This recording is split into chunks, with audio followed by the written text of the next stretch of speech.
ಇತ್ತೀಚಿನ ಸಂಚಿಕೆಗಳನ್ನು ಜಾಹೀರಾತಿನ ಕಿರಿಕಿರಿ ಇಲ್ಲದೆ ನೋಡಿ.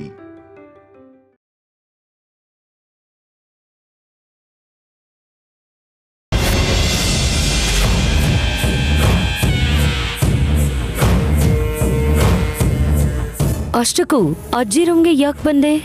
ಕಳ್ತನ ಮಾಡೋದಿಕ್ಕೆ.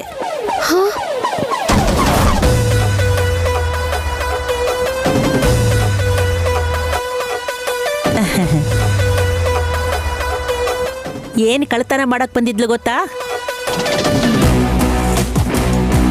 ಇಲ್ಲಿ ನೋಡು, ಈ ಮದ್ವೆ ಫೋಟೋಸ್ನ.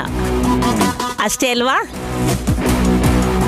ಏನು ನಿನ್ನ ಗಂಡನ ಫೋಟೋ ನೋಡಕ್ಕೆ ನಿನಗಷ್ಟೊಂದು ಆಸೆನಾ? ನಾನು ಹೇಳಿದ್ದೆ ಅಲ್ವಾ, ನಾನ್ ನೋಡಾದ್ಮೇಲೆ ಮಿಕ್ಕದವ್ರು ನೋಡ್ಬೋದು ಅಂತ. ಈ ಫೋಟೋ ಇಟ್ಕೊಂಡು ನಾನೇನ್ ಮಾಡ್ಲಿ? ನನಗ್ ಬೇಕಾಗಿರೋದು ಆ ಬುಕ್ಕಲ್ಲಿದೆ, ಅದ್ ಸಿಕ್ಕಿದ್ರೆ ಸಾಕು.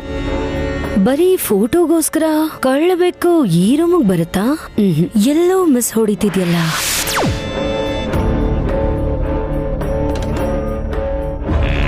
ದೊಡ್ಡಮ್ಮರೇ, ಏನೋ ಯಾವ್ದೋ ಬುಕ್ ಇದೆಯಂತಲ್ಲ ನಿಮ್ಮ ಹತ್ರ? ದೇವಾಂಶಣ್ಣ ಬೇಕಂತೆ.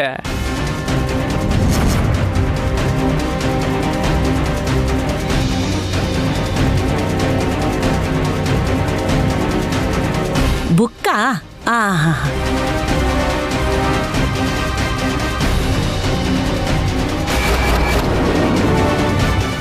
ತಗೊಂಡೋಗು. ನಾನ್ ಕೊಡ್ತೀನಿ. ಶ್ರೀಯಮ್ಮರೇ, ನೀವ್ ಯಾಕೆ ಕೊಡ್ತೀರಾ? ಈ ಕೆಲಸ ಮಾಡಕ್ಕೆ ಅಂತ ನಾನಿದ್ದೀನಲ್ಲ, ಇಲ್ಲಿ ಕೊಡಿ. ನೀನೆಲ್ಲಿ ಹೋಗ್ತಿದ್ಯಮ್ಮ? ಮೊದಲನೇ ಸಲ ನನ್ನ ರೂಮಿಗೆ ಬಂದಿದ್ಯಾ? ಸ್ವಲ್ಪ ಹೊತ್ತು ಮಾತಾಡೋಣ. ನೀ ತಗೊಂಡೋಗೋ. ಆಯ್ತು. ಅದ್ ಹಾಗಲ್ಲ ಅಜ್ಜಿ. ನೀನೇನು ಹೇಳ್ಬೇಡ. ಇಬ್ರು ಒಟ್ಟಿಗೆ ಫೋಟೋಸ್ ನೋಡೋಣ. ಬಾ, ಕೂತ್ಕೋ. ನೀನು ಬಂದು ಕೂತ್ಕೋ. ಮಧ್ಯದಲ್ಲಿ ನಾನ್ ಯಾಕೆ ಬಿಡಿ? ನಿಮ್ ಮುದ್ದು ಮೊಮ್ಮಗಳ ಜೊತೆ ನೀವೇ ನೋಡ್ಕೊಳ್ಳಿ. ಸರಿ ಬಿಡು. ಇಲ್ಲಿ ನೋಡು, ಫೋಟೋ ನೋಡು, ಎಷ್ಟು ಚೆನ್ನಾಗಿದೆ. ನನ್ನ ಮೊಮ್ಮಗ ಎಷ್ಟು ಚೆನ್ನಾಗಿದ್ದಾನೆ ನೋಡು. ನೋಡು ನೋಡು. ನೋಡಮ್ಮ. ಅಕ್ಕ ಇರೋ ಫೋಟೋ ಅಲ್ಲಿದೆ. ಇದನ್ನ ಇಟ್ಕೊಂಡು ನಾನೇನ್ ಮಾಡ್ಲಿ? ಆ ಫೋಟೋ ಅವ್ರು ನೋಡಿದ್ರೆ ಅಷ್ಟೇ. ದೇವ್ರೆ, ಅವ್ರು ನೋಡ್ದೇ ಇರೋ ಹಾಗೆ ಮಾಡಪ್ಪ.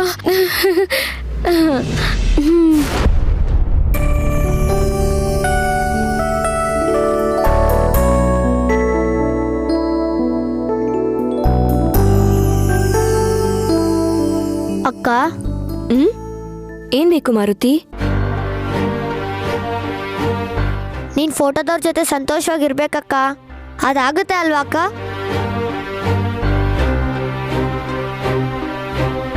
ಅಯ್ಯೋ, ಮತ್ತೆ ಅದನ್ನೇ ಮಾತಾಡ್ತಿದ್ಯಾ? ಈ ವಿಷಯನೆಲ್ಲ ಮನೇಲಿ ಮಾತಾಡ್ಬೇಡ ಅಂತ ಹೇಳಿದ್ದೆ ತಾನೇ ಮಾರುತಿ? ಯಾರು ಇಲ್ಲ ಬಿಡಕ್ಕ. ನೀನ್ ನೋಡಿದ್ರೆ ಭಾವ ಬೇಡ ಅಂತ ಅವರಿಂದ ದೂರ ಹೋಗ್ತಿದ್ಯಾ. ಆದ್ರೆ ಭಾವ ಮಾತ್ರ ಪ್ರತಿ ಕ್ಷಣ ನಿನ್ ಜೊತೆನೇ ಇದ್ದಾರಕ್ಕ. ನಿನಗೋಸ್ಕರ ಒದ್ದಾಡ್ತಿದ್ದಾರೆ. ಯಾರು ಸಿಗ್ತಾರ ಅವ್ರನ್ನ ಇಟ್ಕೊಂಡು ನೀನೇ ಅನ್ಕೊಂಡು ಮಾತಾಡ್ಸಿದ್ದಾರೆ. ಏನ್ ಹೇಳ್ತಿದ್ಯಾ ಮಾರುತಿ? ಹೌದು ಅಕ್ಕ. ಇವತ್ತು ಏನಾಯ್ತು ಅಂತ ಗೊತ್ತಾ? ಹೇಳು ವೈದೇಹಿ. ಈಗ ನನ್ನ ಜೀವನದಲ್ಲಿ ನಿನಗೆ ಆಟ ಆಡುವಂತ ಹಕ್ಕು ಯಾರು ಕೊಟ್ಟಿದ್ದು? ಹೇಳು ವೈದೇಹಿ, ಹೇಳು ವೈದೇಹಿ. ಬಿಡಿ ನನ್ನ.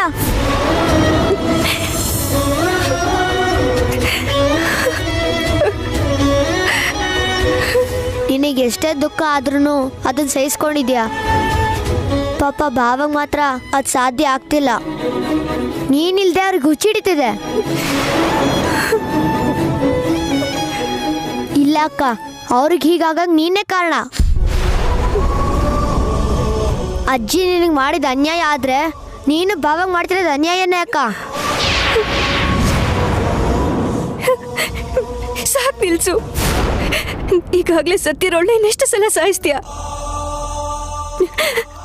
ಅಲ್ಲಿ ಅವ್ರಿಗೆ ನ್ಯಾಯ ಕೊಡಿಸ್ಬೇಕು ಅಂತ ಹೋದ್ರೆ ಇಲ್ಲಿ ಈ ಮನೆಯವ್ರಿಗೆ ಅನ್ಯಾಯ ಮಾಡ್ದಾಗತ್ತೆ.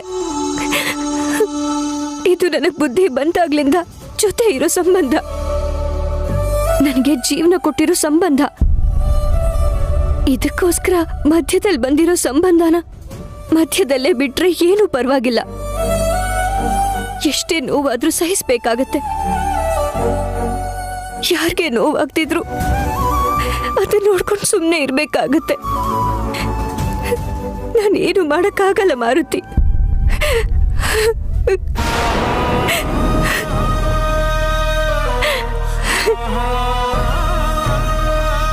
ಇದು ಮಧ್ಯದಲ್ಲಿ ಬಂದಿರೋದಲ್ಲ ಅಕ್ಕ, ಜನ್ಮ ಜನ್ಮದ ಬಂಧ. ನೀನ್ ಬೇಡ ಅಂತ ಎಷ್ಟೇ ದೂರ ಹೋಗಕ್ ನೋಡಿದ್ರು ನೀನ್ ಹಿಂದೆ ಬರ್ತಾನೆ ಇರುತ್ತೆ.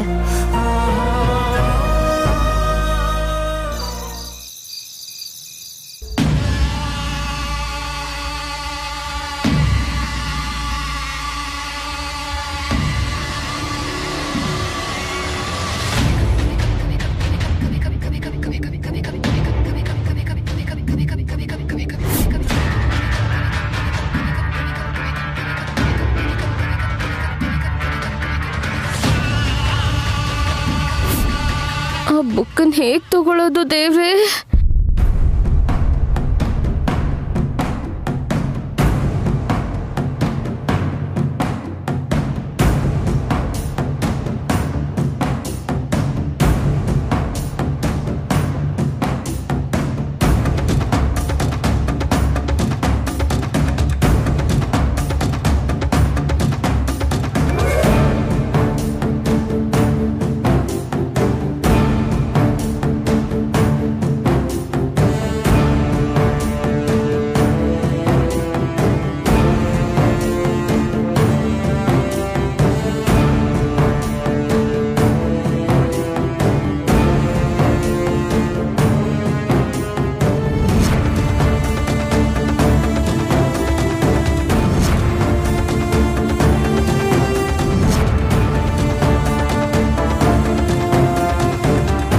ಇಷ್ಟೊಂದು ಸೀರಿಯಸ್ ಆಗಿದ್ದಾರೆ ಅಂದ್ರೆ ನೋಡಿರ್ತಾರೆ. ದೇವ್ರೆ, ನೋಡಿರ್ಬಾರ್ದಪ್ಪ, ನೋಡಿರ್ಬಾರ್ದು.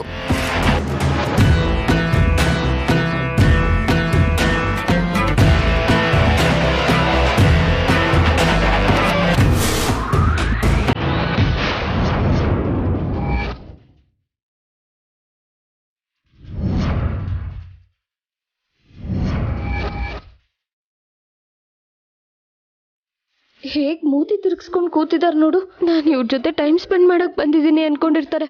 ಅನ್ಕೊಳ್ಳಿ. ಮೊದ್ಲು ಆ ಫೋಟೋ ನನ್ನ ಕೈಗೆ ಸಿಕ್ಕಿದ್ರೆ ಸಾಕಪ್ಪ.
ಗೊತ್ತೇ ಆಗ್ತಿಲ್ಲ.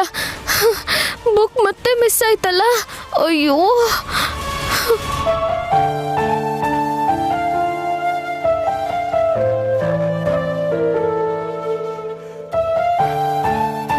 ಪಾಪ, ಇವಳು ಎಷ್ಟು ಹತ್ರ ಹೋಗ್ತಾಳೋ ಅವನು ಅಷ್ಟೇ ದೂರ ಹೋಗ್ತಿದ್ದಾನೆ. ಇವನ್ ಮನ್ಸನ್ನ ಬದಲಾಯಿಸಕ್ಕೆ ಏನ್ ಮಾಡ್ಲಿ?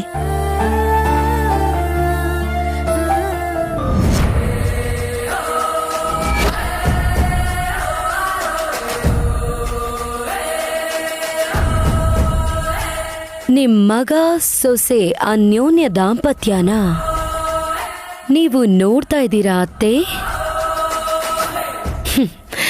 ನಾನ್ ಮೊದ್ಲಿಂದಾನು ಹೇಳ್ತಿದ್ದೀನಿ, ನೀವೇ ನಂಬ್ತಿಲ್ಲ. ಇವಾಗ ಅರ್ಥ ಆಯ್ತಾ? ಚೆನ್ನಾಗ್ ಅರ್ಥ ಆಗಿರುತ್ತೆ.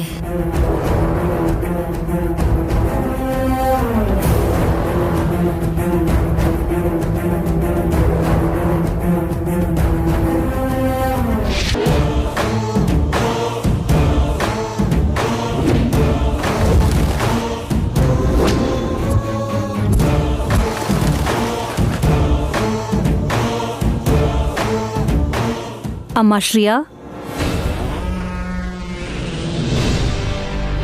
ಯಾಕಮ್ಮ ಬೇಜಾರು ಮಾಡ್ಕೊಂಡಿದ್ಯಾ?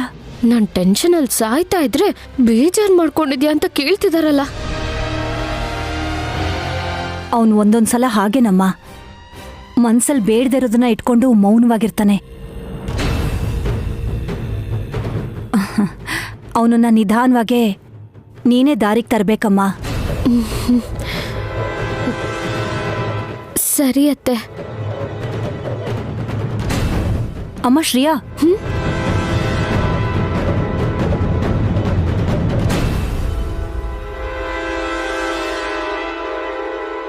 ಅವನು ತುಂಬಾ ಒಳ್ಳೆಯವನಮ್ಮ. ಒಂದು ಸಲ ನಿನ್ನನ್ನ ಇಷ್ಟಪಡೋಕ್ ಶುರು ಮಾಡಿದ್ರೆ ನೀನೇ ಅವನ್ ಪ್ರಪಂಚ ಆಗೋಗ್ತೀಯ. ಆದ್ರೆ ಅವನನ್ನ ಹಾಗೆ ಬದಲಾಯಿಸೋಂಥ ಜವಾಬ್ದಾರಿ ನಿನ್ಮೇಲೆ ಇದೆಯಮ್ಮ. ಫೋಟೋ ನೋಡಿದ್ಮೇಲೆ ನನ್ನೇನ್ ಇಟ್ಕೋತೀರಾ? ಮೊದಲು ಮನೆಯಿಂದ ಹೊರಗಾಗ್ತೀರಾ? ಸರಿ ಅತ್ತೆ, ನಾನು ಅವ್ರನ್ನ ನೋಡ್ಕೋತೀನಿ.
ಹಲೋ,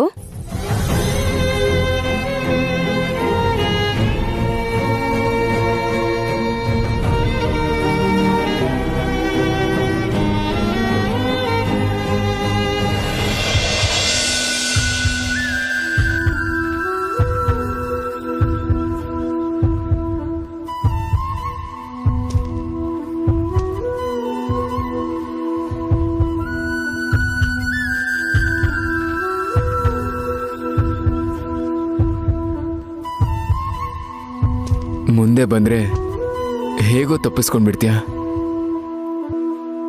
ಕಡೆ ಪಕ್ಷ ಫೋನಲ್ಲಾದ್ರೂ ಮಾತಾಡು. ಮೌನವಾಗಿದ್ರೆ ಗೊತ್ತಾಗಲ್ಲ ಅನ್ಕೊಂಡಿದ್ಯಾ? ನೀನೇ ಅಂತ ನನಗೆ ಗೊತ್ತು ವೈದೇಹಿ. ನಾನು ಏನ್ ತಪ್ಪು ಮಾಡಿದೆ ಅಂತ ಹೇಳು. ಯಾಕಿಷ್ಟು ದೊಡ್ಡ ಶಿಕ್ಷೆ ಕೊಟ್ಟೆ?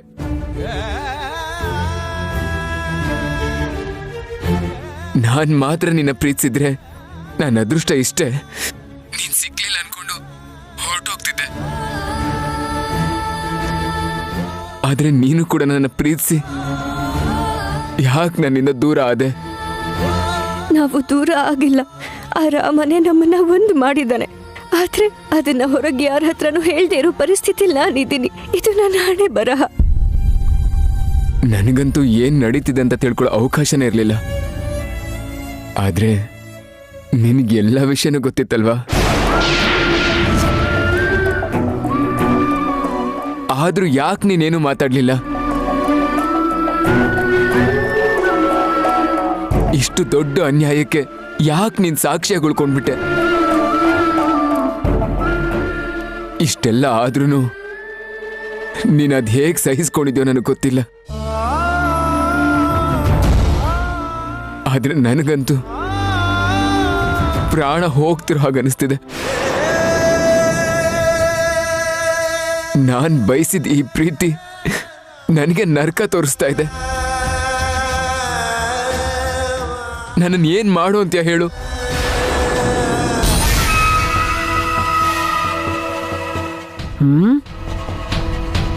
ಯಾರ ಜೊತೆ ಮಾತಾಡ್ತಿದ್ಯೆ?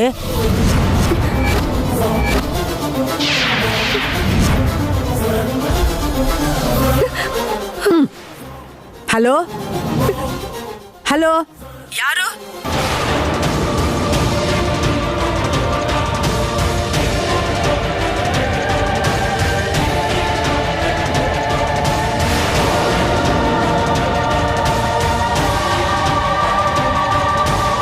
ಇಟ್ಬಿಟ್ರು.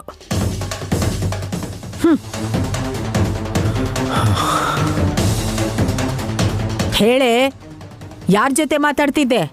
ಹಾ, ಎಲ್ಲದಕ್ಕೂ ಅಳ್ತಿಯಲ್ಲೇ.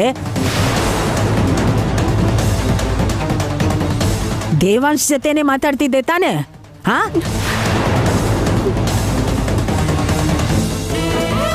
ಕೇಳ್ತಾ ಇರೋದು ನಿನ್ನೆ ಕಣೆ. ಹೇಳೆ, ಅದವನೇ ತಾನೆ? ಹಾ,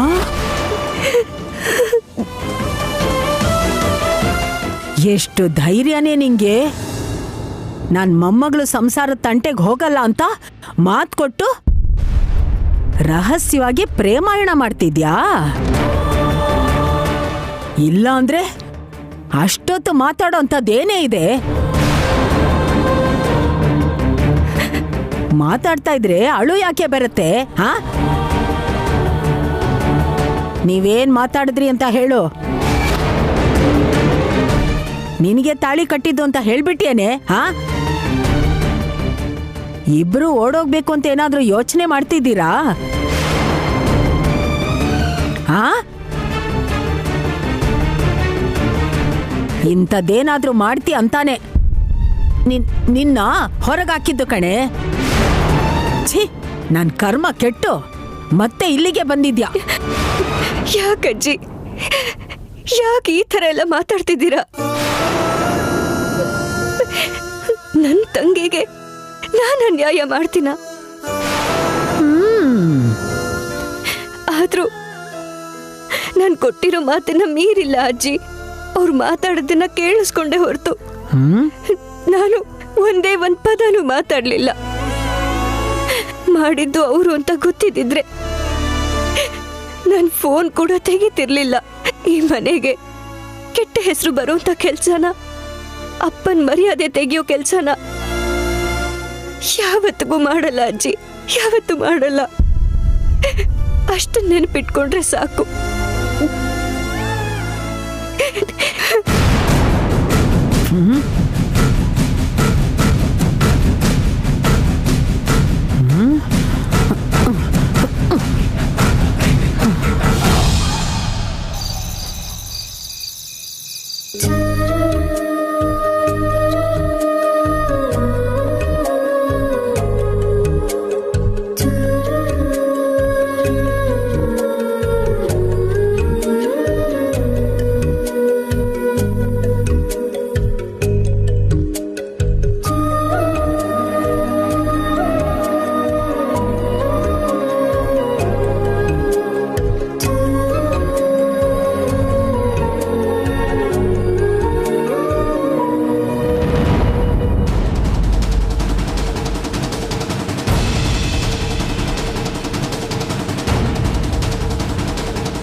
ನಾನು ಹತ್ರ ಹೋದ್ರೆ ಸಾಕು, ಆಟೋಮೆಟಿಕ್ ಆಗಿ ದೂರ ಹೋಗ್ತಾರೆ. ಈಗ ಅದೇ ಪ್ಲಾನ್ ನ ವರ್ಕೌಟ್ ಮಾಡ್ಬೇಕು.